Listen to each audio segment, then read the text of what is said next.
ओम नमो भगवते वासुदेवाय। ओम नमो भगवते वासुदेवाय। ओम नमो भगवते वासुदेवाय।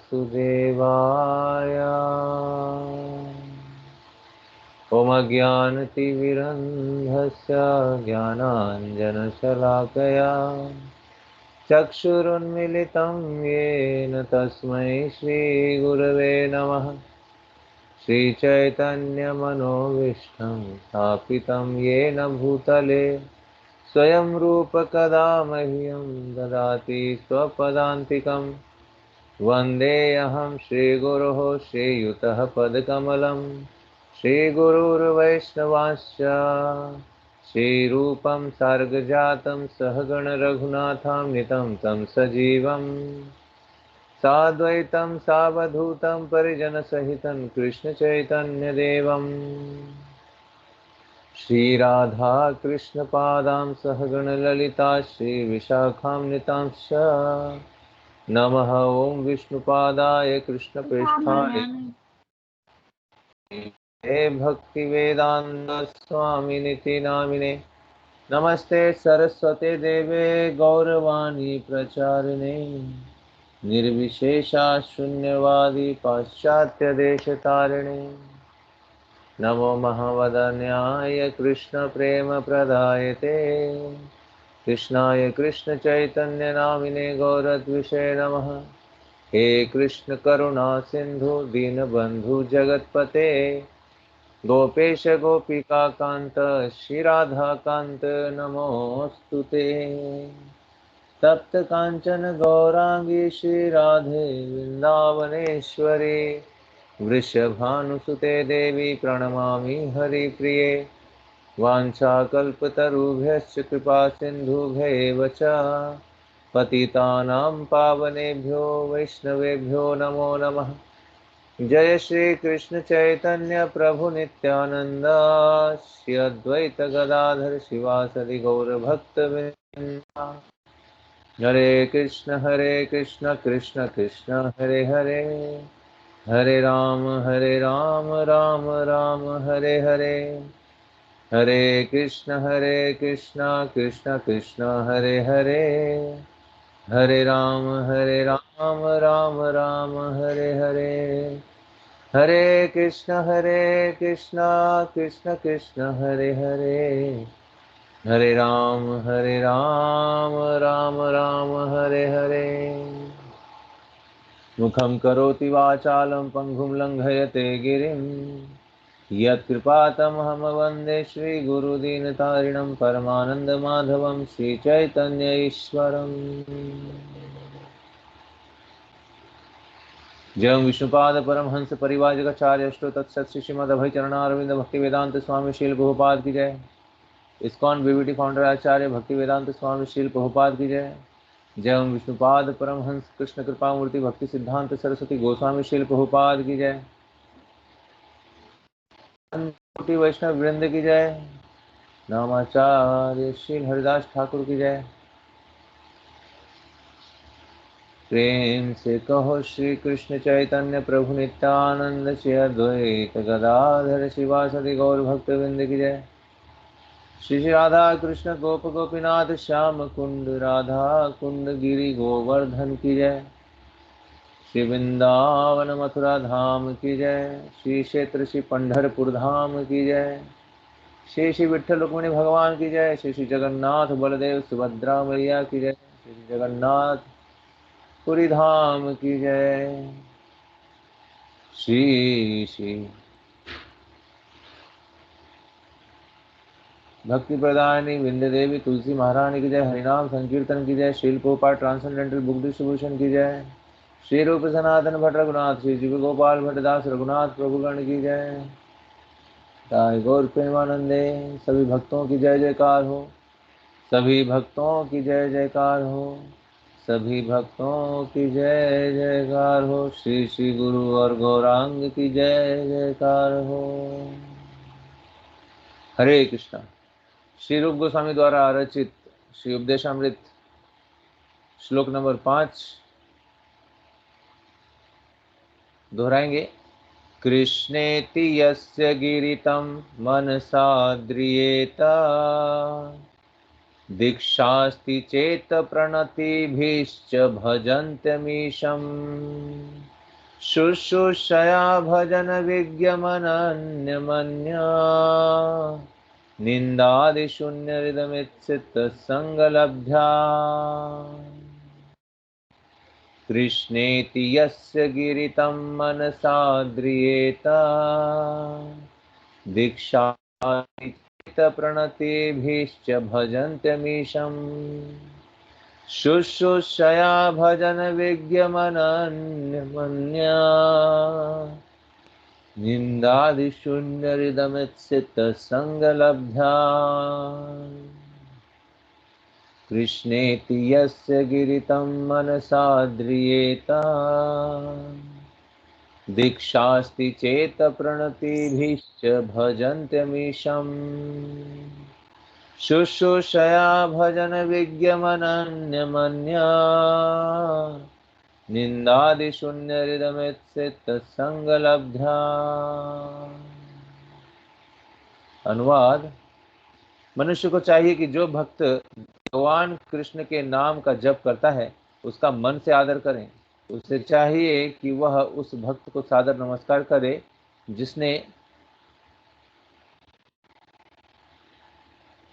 आध्यात्मिक दीक्षा ग्रहण कर ली है और जो अर्च विग्रह के पूजन में लगा हुआ है, एवं उसे चाहिए कि वह उस शुद्ध भक्त की संगति करे और श्रद्धा पूर्वक उसकी सेवा करे जो अनन्य भक्ति में आगे बढ़ा हुआ है और जिसका हृदय दूसरों की आलोचना निंदा करने की प्रवृत्ति से सर्वथा विमुख।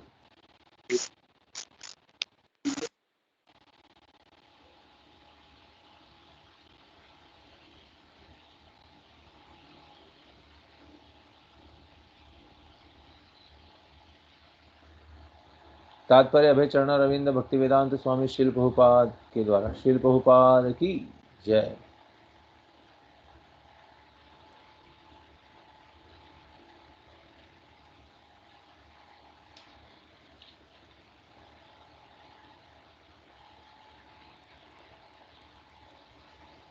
तो श्रील प्रभुपाद जी के तात्पर्य को हम आगे बढ़ाएंगे और हमने 10 नामापराध श्रवण किया जिसके द्वारा हम भगवान की भक्ति को बहुत ही सुंदर तरीके से करके कर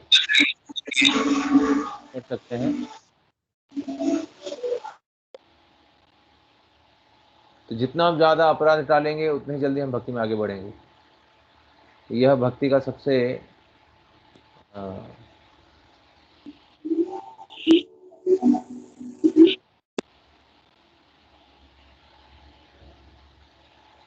यह भक्ति में सबसे सुंदर मार्ग है कि हम अपराधों को टालें और भक्ति में आगे बढ़ें और सेवा में ज़्यादा ज़्यादा भाग लें। तो सेवा जो है वह बहुत ही इम्पोर्टेंट है।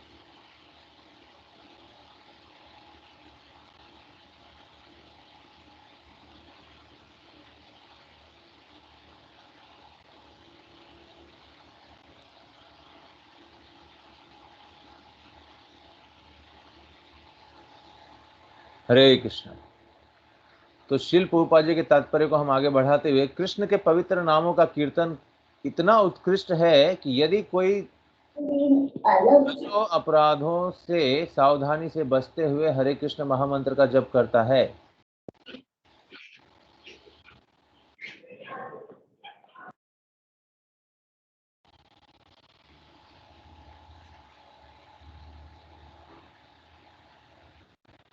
तो वह क्रमशः ज्ञान के उस बिंदु तक उन्नत हो जाता है जहां वह समझ सकता है कि भगवान के पवित्र नाम तथा स्वयं भगवान में कोई अंतर नहीं है। तो भगवान का नाम लेने में, भगवान के नाम में और भगवान में कोई अंतर नहीं है। जो व्यक्ति इस ज्ञान को प्राप्त कर ले उसका नवदीक्षित भक्तों के द्वारा आध्यात्मिक सम्मान होना चाहिए।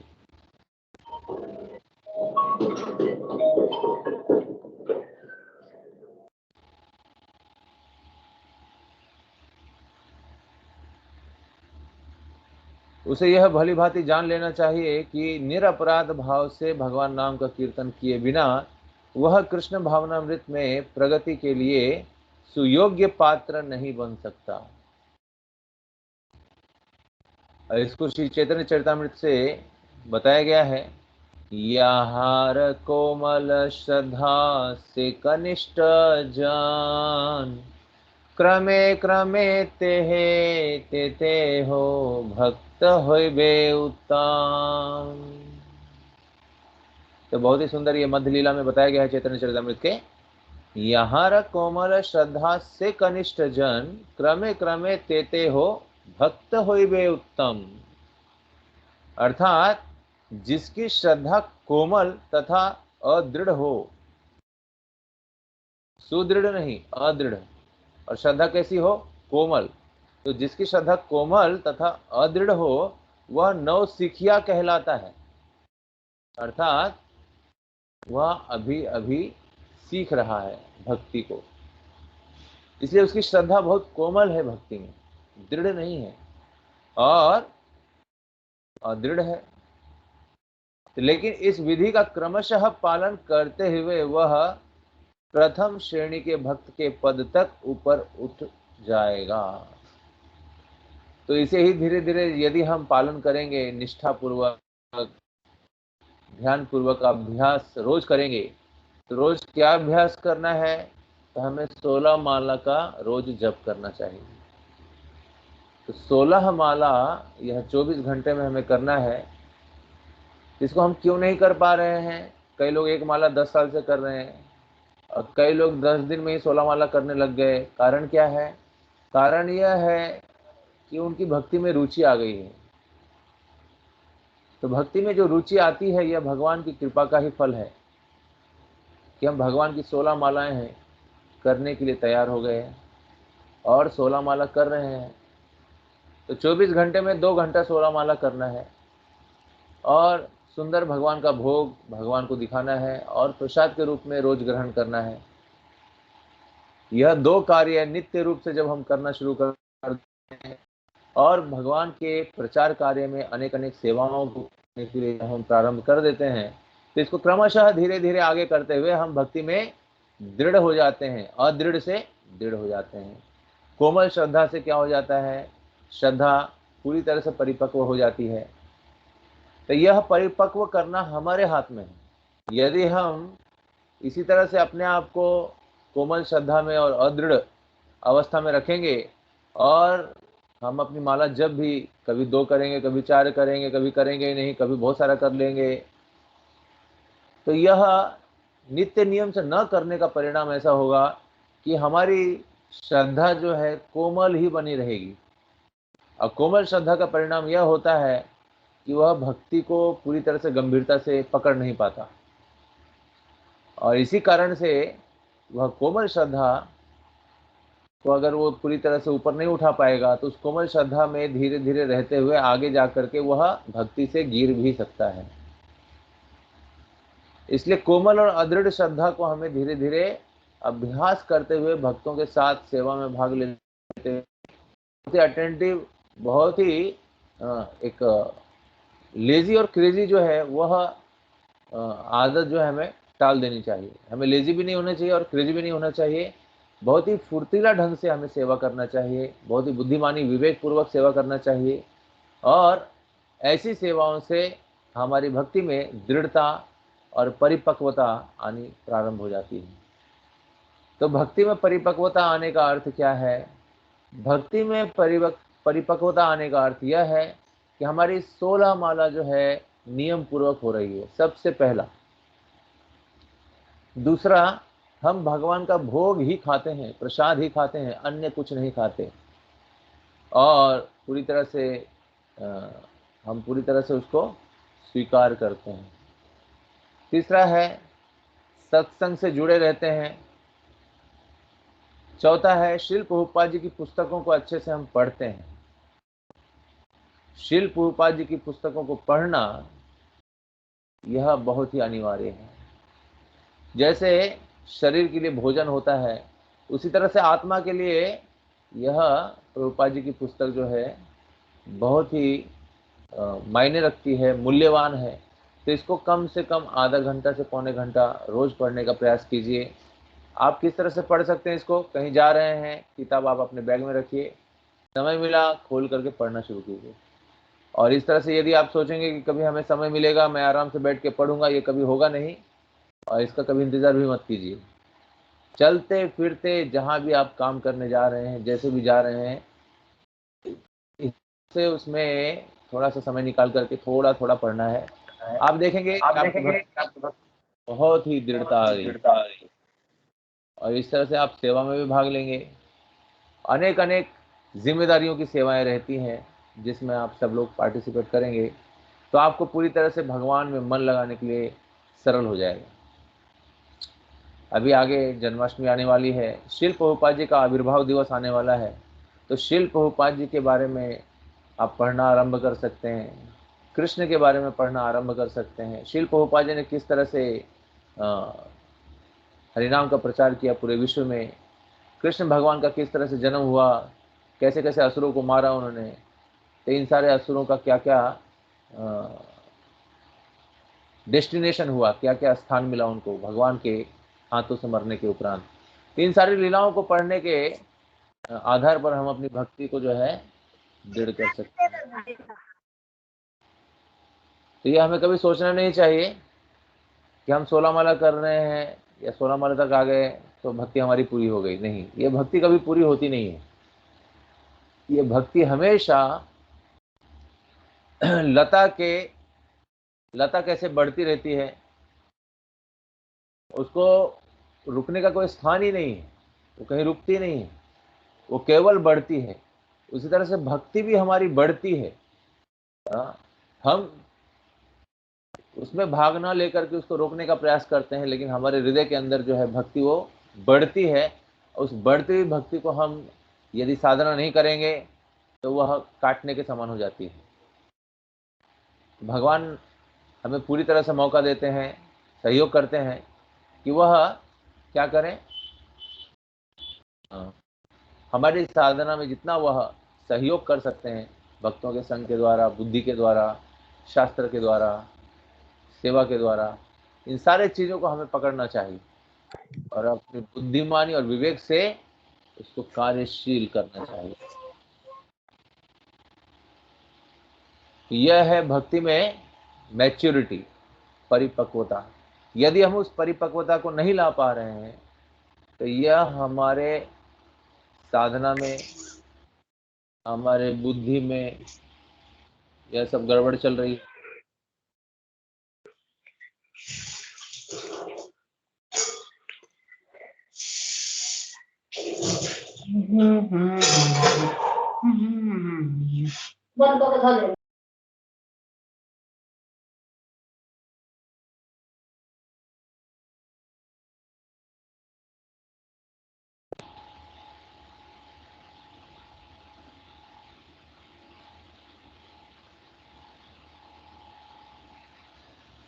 इसलिए हमें बहुत ही धीरे धीरे इस भक्ति को जो है पोषण करना चाहिए, भक्ति लता बीज को, और पोषण करने के लिए जुड़ना बहुत।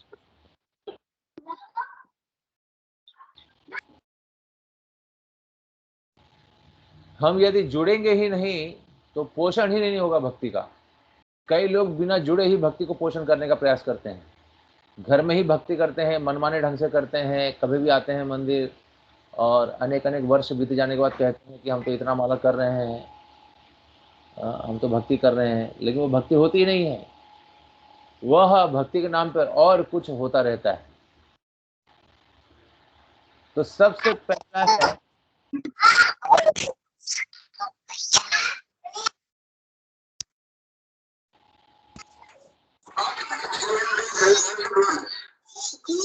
The Bluetooth device is ready to pair.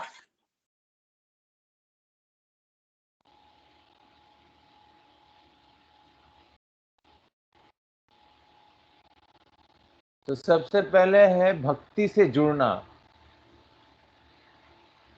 तो ये जुड़ना जो है यह किस तरह से संभव होता है? किसी एक ही तरह से उसको करने के लिए प्रेरित होना।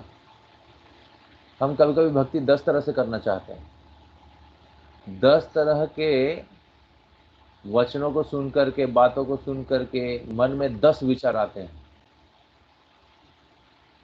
इन 10 विचारों में से हम किसी भी एक विचार से जुड़ नहीं पाते, और इस कारण से क्या हो जाता है कि हम ये सोचते हैं कि हम 10 विचार को लेकर के भक्ति में और ज्यादा 10 गुना आगे बढ़ गए हैं। लेकिन यह पूरी तरह से भ्रम की बात आ जाती है, भ्रमित हो जाता है व्यक्ति। लेकिन जब हम किसी एक व्यक्ति से जुड़ करके, एक भक्त से जुड़ करके, उनके द्वारा दिए गए निर्देशों को अच्छी तरह से पालन करके, सेवा में जुड़ करके धीरे धीरे धीरे धीरे हम अपनी भक्ति को जैसे ही पोषण करते हैं, वह भक्ति जो है अपने आप में दृढ़ होने लगती है, उसको आनंद आने लगता है, भक्ति में रुचि आने लगती है, और भक्ति करने के लिए उसको आगे प्रयत्न नहीं करना पड़ता, अपने आप वह भक्ति जो है उसके हृदय से प्रकट होती है। वह भक्ति आनंद लेकर के सारी सेवाओं को करती, या उनके सेवाओं में एक आनंद झलकता है। तो यह भक्ति का जो है परिपक्वता का एक थोड़ा सा सिम्टम है, उसके लक्षण है।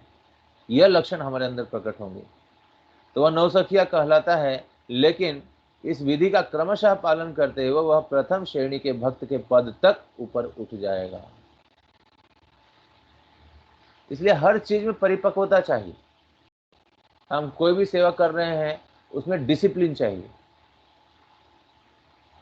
यह नहीं कि हमने आज ये सेवा बोल दी है करने के लिए और कर रहे हैं, 10 दिन, 1 महीना हो गया, 1 साल हो गया, सेवा किसी दूसरे ने कर दिया, हमको याद भी नहीं, और हम उस सेवा को हम कर नहीं पा रहे हैं, यह बात हो गई। इसलिए हमारी सेवाओं का निरीक्षण करने वाले भक्त से हमें हमेशा संपर्क रखना चाहिए, क्योंकि हम अपनी भक्ति को स्वयं परख नहीं सकते। हमसे कोई वरिष्ठ भक्त होगा, वह परखेगा।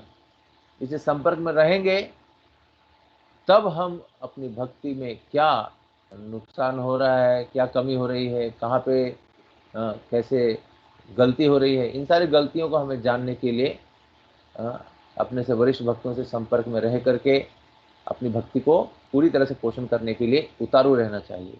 और जब हम भक्ति को पोषण करेंगे तब हमको आनंद आएगा।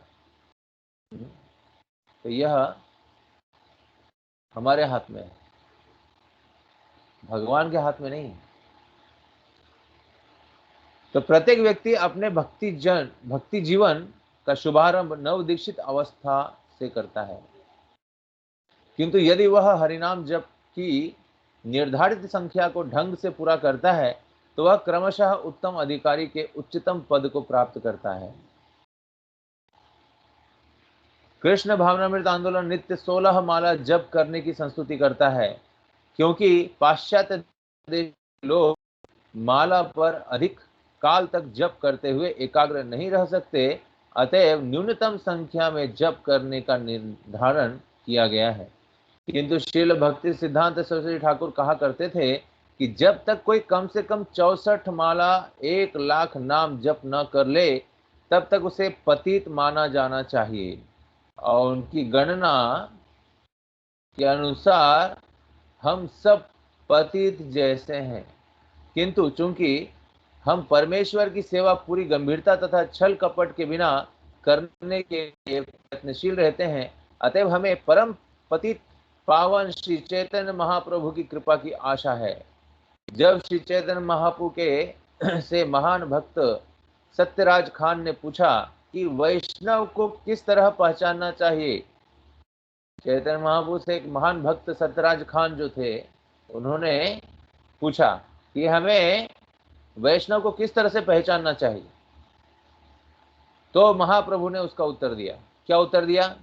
प्रभु कहे यार सुखे सुनी एक बार, कृष्ण नाम से ही पूज्य श्रेष्ठ सभाकार। यदि किसी व्यक्ति के मुख से एक बार भी कृष्ण शब्द सुनाई पड़ जाए तो उसे समस्त व्यक्तियों में से श्रेष्ठ व्यक्ति मान लेना चाहिए। श्री चैतन्य चरितमृत मध्य लीला 15वें अध्याय का 106वां श्लोक भगवान चैतन्य महाप्रभु के आगे कहा, क्या कहा? अतएव यार मुखे कृष्ण नाम से वैष्णव करिह ताहार सम्मान। जो कृष्ण के पवित्र नाम के कीर्तन में अभिरुचि रखता है या जो अभ्यास वश कृष्ण के नामों का कीर्तन करना पसंद करता है, उसे वैष्णव के रूप में स्वीकार करना चाहिए और कम से कम मन से तो उसको सम्मान देना चाहिए। श्री चैतन्य चरितमृत मध्य लीला 15वें अध्याय के 111वें श्लोक में यह कहा गया है, हमारे एक मित्र जो प्रसिद्ध अंग्रेजी संगीतकार हैं, कृष्ण के पवित्र नामों के कीर्तन के प्रति आकृष्ट हो गए हैं। यहाँ तक कि उन्होंने अपने रिकॉर्डों में भी कृष्ण के पवित्र नाम का अनेक बार उल्लेख किया है। वे अपने घर में कृष्ण के चित्रों को नमस्कार करते हैं और कृष्ण भावनामृत के प्रचारकों का भी आदर करते हैं। सभी तरह से उनके मन में कृष्ण का नाम तथा कृष्ण की लीलाओं के प्रति उच्च आदर भाव है। अतएव हम बिना किसी संकोच के उन्हें सम्मान देते हैं, क्योंकि हम देख रहे हैं कि ये महाशय क्रमशः कृष्ण भावनामृत की ओर अग्रसर हो रहे हैं। अतएव व्यक्ति को सदा ही सम्मान दिया जाना चाहिए। निष्कर्ष यह निकलता है कि जो व्यक्ति पवित्र नाम का नियमित कीर्तन करते हुए कृष्ण भावनामृत में प्रगति करने का प्रयास कर रहा हो, उसका सम्मान करना वैष्णवों का धर्म है। दूसरी ओर हमने देखा है कि हम कुछ समकालिक जिनसे महान उपदेशक होने की आशा की जाती है, वे क्रमशः देहात्म बुद्धि की ओर गिर चुके हैं, क्योंकि वे भगवान के पवित्र नाम का कीर्तन करने में असफल रहे हैं। तो देहात्म बुद्धि की ओर गिर चुके हैं, अर्थात यह बहुत ही प्रसंग जो है, यहाँ पर जो बात बताई जा रही है, बहुत ही हमारे लिए बहुत ही विशेष है।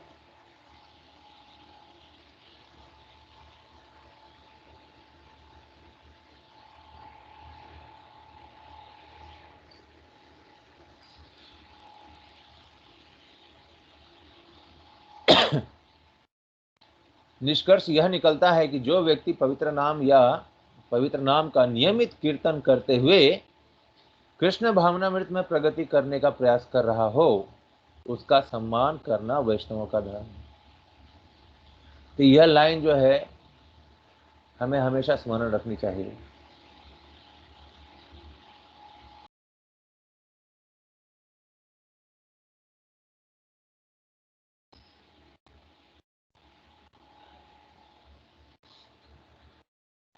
निष्कर्ष यह निकलता है कि जो व्यक्ति पवित्र नाम का नियमित कीर्तन करते हुए कृष्ण भावनामृत में प्रगति करने का प्रयास कर रहा हो, उसका सम्मान करना वैष्णवों का धर्म है। तो जब हम वैष्णव बन जाते हैं तो हमारे धर्म भी हमें पता होने चाहिए कि वैष्णवों का क्या धर्म है। और दूसरी ओर हमने देखा है कि हमारे कुछ समकालीन जिनसे महान उपदेशक होने की आशा की जाती है, वे क्रमशः देहात्म बुद्धि की ओर गिर चुके हैं, यानी उन्होंने भक्ति छोड़ दी है और शरीर का ही पालन पोषण करने के लिए ज्यादा आगे बढ़ गए हैं, क्योंकि वे भगवान के पवित्र नाम का कीर्तन करने में असफल रहे हैं। ऐसे असफल रहने के कारण क्या है? असफल रहने का कारण है देहात्म बुद्धि। यदि हम भगवान की सेवा नहीं करते हैं तो हम देहात्म बुद्धि में ही रहते हैं। तो भगवान की सेवा करना किस तरह से, आत्म बुद्धि से हमें ऊपर उठना चाहिए। यह केवल अभ्यास के द्वारा ही हमें संभव हो पाएगा। हम अनुभव करके उसको पूरी तरह से स्वीकार कर सकते हैं, जान सकते हैं कि कैसे उसको हम देहात्म बुद्धि से ऊपर उठा करके कृष्ण भावना में आगे बढ़ सकते हैं।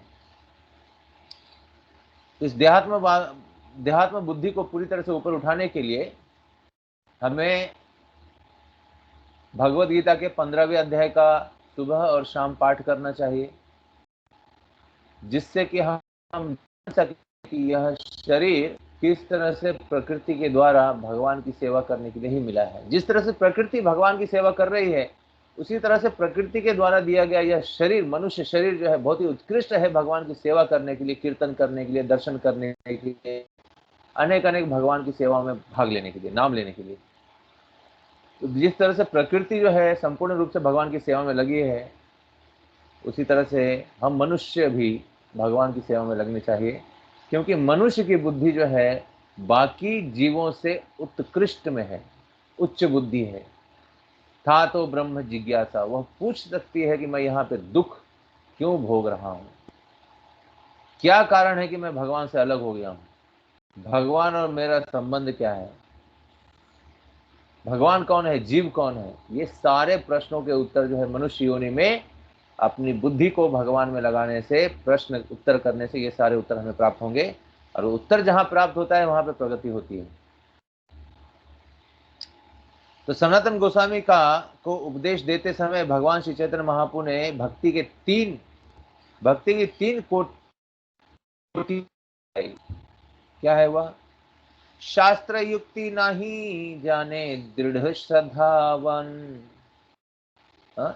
शास्त्र युक्ति नहीं जाने दृढ़ श्रद्धावान, मध्यम अधिकारी से ही महाभाग्यवान। जिस व्यक्ति का शास्त्र संबंधी ज्ञान पुष्ट नहीं है, यानी शास्त्रों की बातें उसको पता नहीं है, वो पुस्तकें पढ़ता नहीं है, उसको पढ़ना आता नहीं है, किसी से सुनता भी नहीं है, और इस तरह से वह शास्त्र के ज्ञान से पूरी तरह से अवज्ञ है, वह जानता ही नहीं है, किंतु हरे कृष्ण महामंत्र के कीर्तन में दृढ़ श्रद्धा उत्पन्न कर ली है, तथा जो अपनी नियत भक्ति में सेवा में संपादन में दृढ़ है, उसे मध्यम अधिकारी समझना चाहिए। तो जो पूरी तरह से सेवा में आगे आता है और से भक्ति में सेवा में अपना समय देता है, और हरे कृष्ण महामंत्र का कीर्तन बहुत ही सुंदर तरीके से करता है, कीर्तन में भी भाग लेता है, जब भी करता है, तो ऐसे सेवा करने वाले भक्तों में यदि शास्त्र संबंधी कोई ज्ञान पुष्ट नहीं भी हुआ हो, तो अभी वह सेवा करने से वह पूर्ण हो जाता है। ऐसा यहाँ पर उसका मतलब निकलता है, और वह मध्यम अधिकारी के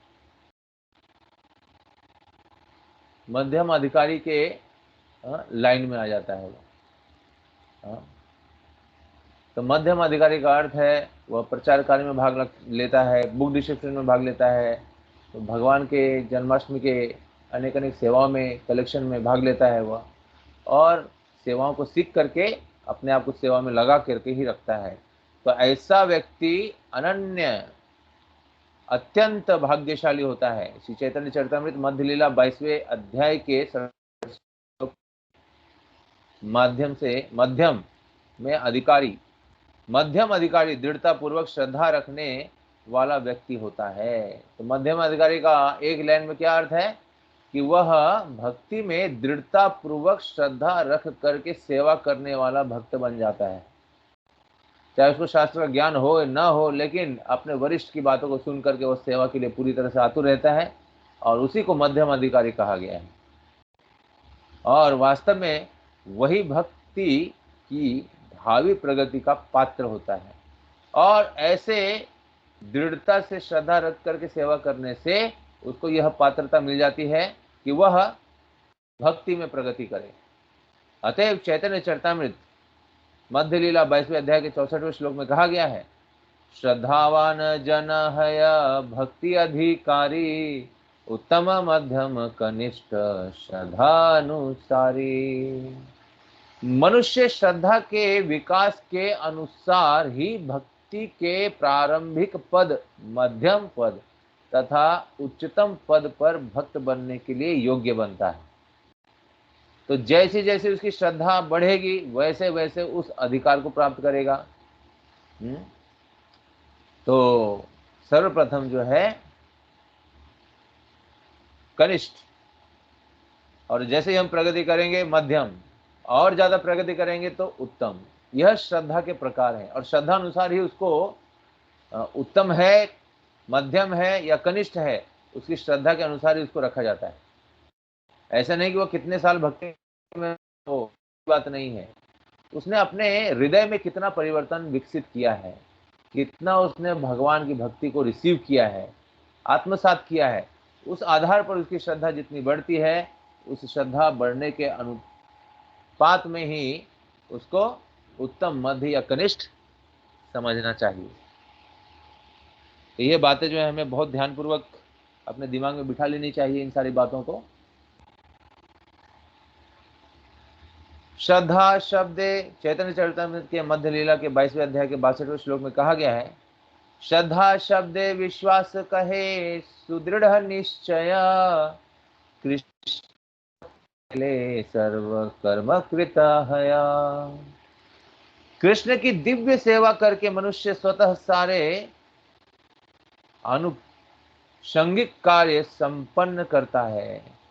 यह दृढ़ विश्वास जो भक्तिमय सेवा करते रहने के अनुकूल होता है, श्रद्धा कहलाता है। तो श्रद्धा का मतलब क्या है?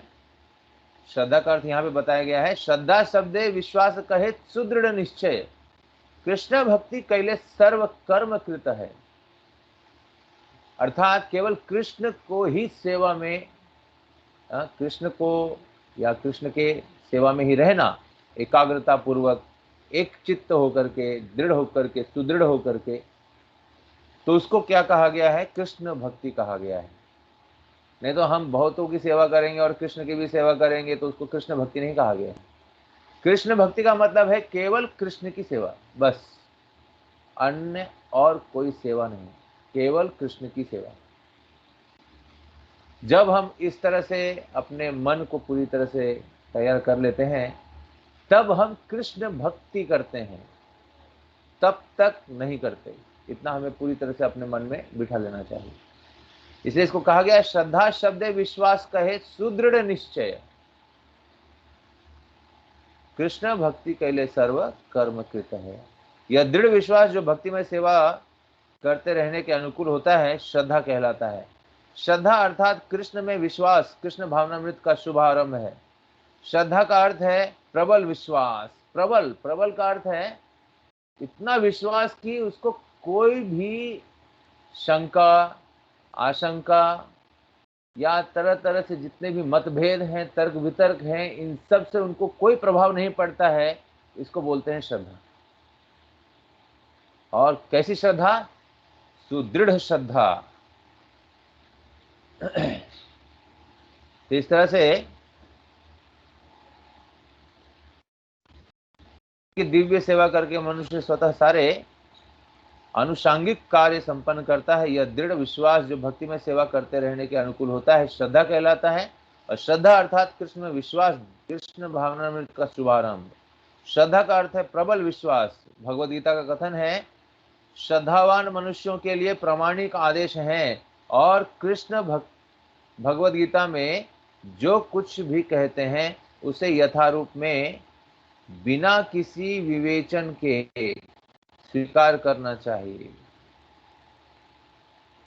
तो श्रद्धा का अर्थ है प्रबल विश्वास, और भगवद गीता का कथन श्रद्धावान मनुष्यों के लिए प्रामाणिक आदेश है कि कृष्ण भगवद गीता में जो कुछ भी कहते हैं उसे यथारूप में बिना किसी विवेचन के स्वीकार करना ही चाहिए। हाँ। तो श्रद्धा को यहां पर किस कैटेगरी में रखा गया है कि भगवद गीता में जो कुछ भी बताया गया है उसको उसी तरह से स्वीकार करने की जो बुद्धि है, उसको परम श्रद्धा से युक्त कही गई है। उसे यथारूप में बिना किसी विवेचन के स्वीकार करना चाहिए। अर्जुन ने भगवद गीता को इसी प्रकार स्वीकार किया था। भगवद गीता सुनने के बाद अर्जुन ने कृष्ण से कहा, क्या कहा? सर्वमत इद ऋतम मन्ये, सर्वमये तद ऋतम मन्ये यन्मा वदसी केशव। हे कृष्ण, आपने मुझसे जो कुछ कहा है उसे मैं पूर्णतया सत्य के रूप में स्वीकार करता हूं। इसको श्रद्धा कहा गया। इस तरह की श्रद्धा हमारे अंदर चाहिए। ये नहीं कि आप अपने मनमाने ढंग से कुछ भी करें और उसमें श्रद्धा डेवलप करें, नहीं। वास्तविक श्रद्धा का अर्थ है कि कृष्ण जो बोल रहे हैं बिना किसी तर्क वितर्क के उसके ऊपर विश्वास करना ही पूर्ण श्रद्धा का एक सबसे उत्तम श्रद्धा जो है हम प्राप्त करते हैं, और उसे मैं पूर्णतः सत्य के रूप में स्वीकार करता हूं। भगवद गीता के 10वें अध्याय के 14वें श्लोक में कहा गया है, भगवद गीता को समझने की यही सही विधि है और यही श्रद्धा कहलाती है। इसी को श्रद्धा कहा जाता है, यथारूप में स्वीकार करके अपने बुद्धि से उसको एक्टिवेट करना, अपने कार्यों में लगाना, इसे श्रद्धा कहा गया है। ऐसा नहीं होना चाहिए कि कोई व्यक्ति भगवद गीता के कुछ अंश को अपने खुद के मनमाने ढंग से किए गए अर्थ घटन के अनुसार स्वीकार करे और दूसरे अंश को रद्द कर दे। ऐसा नहीं करना चाहिए। इसको बोलते हैं अर्ध कुकुटी ज्ञान। यानी एक मुर्गी है, वो बहुत सोने का अंडा देती है, लेकिन साथ में उसको खिलाना भी पड़ता है, लेकिन खिलाना बहुत मुश्किल पड़ रहा है, बहुत महंगा है, इसलिए उसका गर्दन ही काट दिया। अभी वो बोलता है मुझे सोने का अंडा चाहिए, तो गर्दन ही कट गया तो सोने का अंडा कैसे आएगा? इसको बोलते हैं अर्ध कुकुटी ज्ञान। यानी आधा भगवद गीता हमने अच्छे से पढ़ा और आधा हमने छोड़ दिया, तो इससे हम भगवद गीता के आधार पर अपने जीवन को सफल नहीं कर पाएंगे। तो भगवद गीता के आदेशों को पूर्ण रूप से स्वीकार करना और विशेष रूप से सर्वधर्मान परित्यज्य मामेकम शरणम ब्रज, अर्थात सारे धर्मों को त्याग कर मेरी शरण में आ जाओ, इस अंतिम उपदेश को स्वीकार करना भगवद गीता के 18वें अध्याय के 66वें श्लोक में जब मनुष्य इस आदेश के प्रति पूर्णतया श्रद्धावान हो जाता है तो उसकी यह दृढ़ श्रद्धा आध्यात्मिक जीवन में प्रगति करने के लिए आधारभूत बन जाती है। तो जब मनुष्य इस आदेश के प्रति पूर्णतया श्रद्धावान हो जाता है तो उसकी यह दृढ़ श्रद्धा आध्यात्मिक जीवन की प्रगति करने के लिए आधारभूत बन जाती है। तो हमें अपने भक्ति का आधार बनाना चाहिए, श्रद्धा को पूरी तरह से बढ़ाना चाहिए और उसको इस हद तक लाना चाहिए कि वह हमारे भक्ति में आगे बढ़ने के लिए एक आधारभूत बन करके हमारे साथ रहे। तो जब मनुष्य हरे कृष्ण महामंत्र के कीर्तन में पूरी तरह संलग्न रहने लगता है तो उसे क्रमशः अपने आध्यात्मिक स्वरूप का बोध होता है। तो आध्यात्मिक स्वरूप का बोध होना यह भक्ति में तीव्रता से लगे रहने का एक परिणाम है। जब तक हम भक्ति में तीव्रता से नहीं लगते हैं तब तक हमें आध्यात्मिक बोध नहीं हो पाता कि हम कौन हैं। तो जब मनुष्य हरे कृष्ण महामंत्र के कीर्तन में पूरी तरह से संलग्न रहता है तभी उसको आध्यात्मिक बोध होता है। जब तक मनुष्य श्रद्धा पूर्वक हरे कृष्ण मंत्र का कीर्तन नहीं करता तब तक कृष्ण अपने आप को प्रकट नहीं करते। श्रद्धा पूर्वक भगवान के नाम का जप करने का अर्थ है कि भगवान आपके सामने प्रकट होंगे, यदि नहीं हो पा रहे हैं इसका अर्थ है कि हमारी साधना में कमी है। तब तक कृष्ण अपने आप को प्रकट नहीं करते। सेवोन्मुखे ही जिह्वादो स्वमेव स्फुरत ददः। भक्ति रसामृत सिंधु के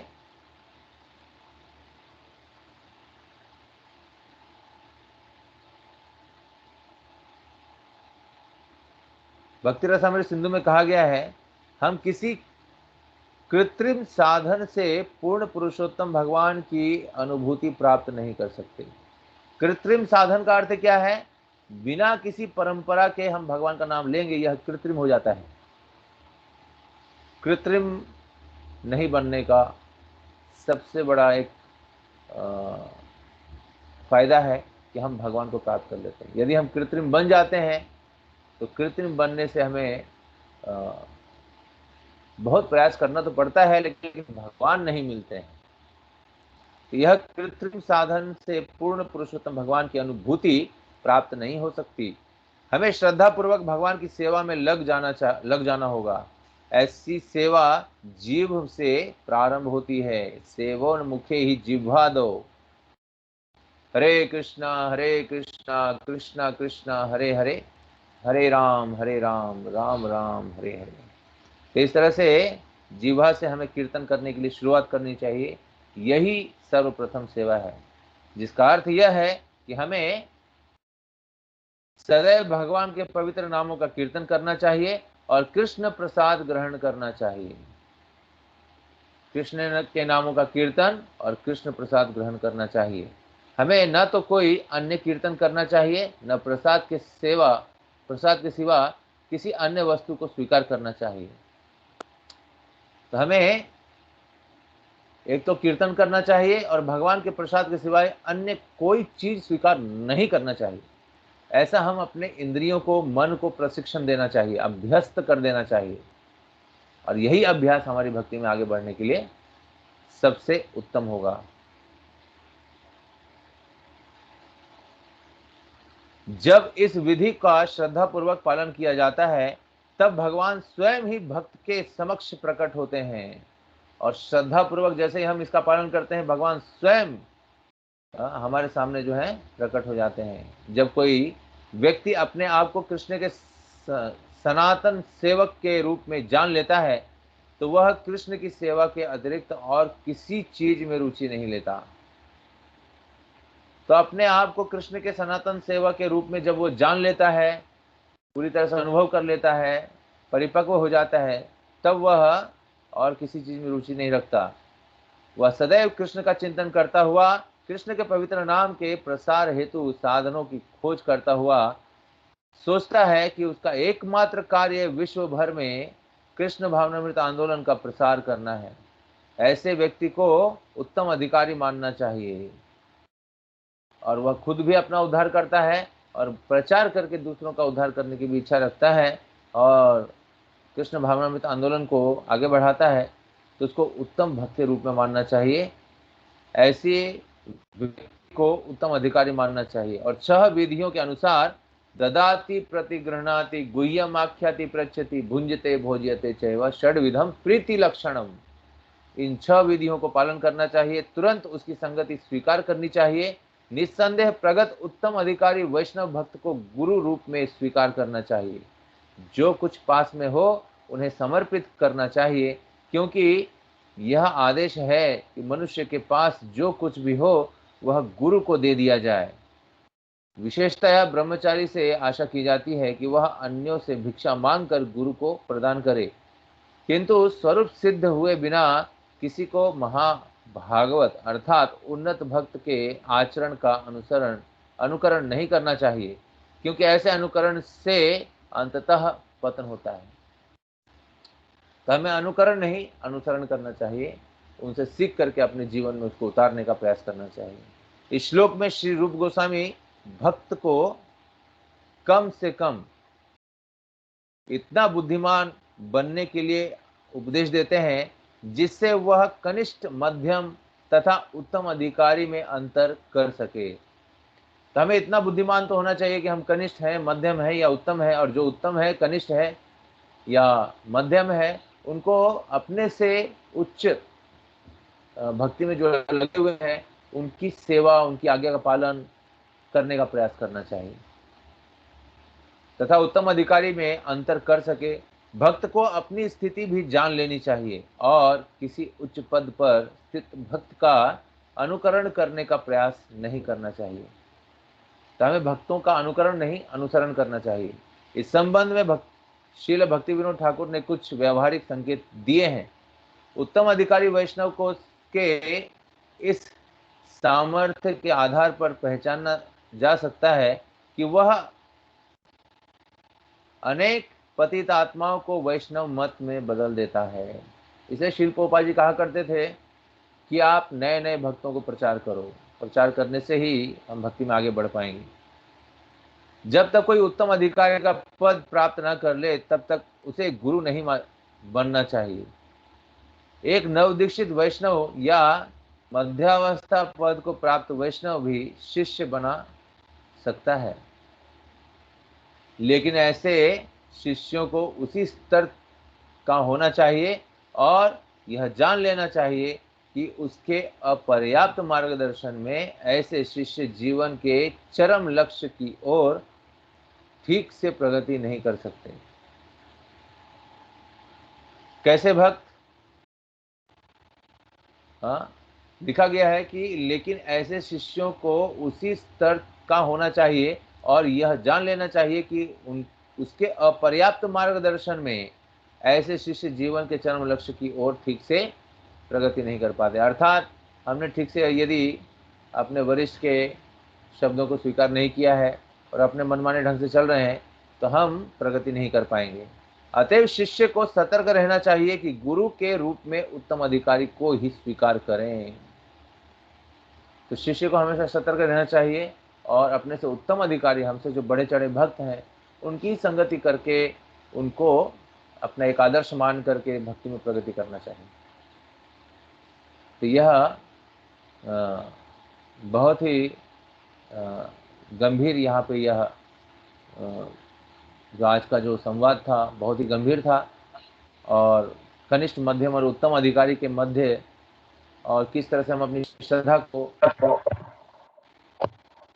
ऊपर उठाएंगे, उसी तरह से हमारी जो है कनिष्ठ से मध्यम और मध्यम से उत्तम अधिकारी के रूप में हम यहाँ पे आएंगे और अपनी भक्ति को हम आगे बढ़ा करके उस स्तर को प्राप्त करने के लिए प्रयत्नशील होंगे। तो सब भक्तों को इसका मौका दिया गया है भगवान के द्वारा, शिल प्रभुपाद जी के द्वारा, इस्कॉन के माध्यम से। तो आप सब लोग जितनी तीव्रता से भक्ति करेंगे, अपनी श्रद्धा को बढ़ाएंगे, उतने ही जल्दी आपकी भक्ति बढ़ेगी और बहुत ही जल्दी हम भगवान को प्राप्त करने के लिए सक्षम हो जाएंगे। तो मैं यहीं पर अपनी वाणी को विराम देता हूँ और इस श्लोक को हमने आज समापन किया है, 5वें श्लोक को, और कल से हम 6ठे श्लोक पर जाएंगे जो कि बहुत ही सुंदर तात्पर्य के साथ शिल प्रभुपाद जी के हम उसको पढ़ेंगे। तो यह 6वां श्लोक जो है यह साधु संघ के ऊपर ही आधारित है और पिछले श्लोक से पूरी तरह से कनेक्टेड है यह। तो सभी भक्तों से निवेदन है कि अपनी भक्ति में वो आगे बढ़ें और ज्ञान युक्त इस भक्ति को पूरी तरह से अपनाएं, प्रभुपाद जी की पुस्तकों को ध्यान से पढ़ें और अपनी भक्ति में तीव्रता लाएं। सबसे पहला 16 माला जप, दूसरा भगवान को भोग, तीसरा शास्त्र का अध्ययन, चौथा भगवान की सेवा में संलग्न रहना। ये 4 चीज़ों को यदि हम करेंगे दृढ़तापूर्वक तो हम पूरी तरह से भगवान की भक्ति में जुड़ जाएंगे। तो बहुत बहुत धन्यवाद। शिल प्रभुपाद की जय, गौर भक्त बिंद की जय, निताय गौर प्रेमानंदे, वांछा कल्पतरुभ्यश्च कृपा सिंधुभ्येव च पतितानां पावनेभ्यो वैष्णवेभ्यो नमो नमः। अनंत कोटि वैष्णव वृंद की जय। दंडवत प्रणाम।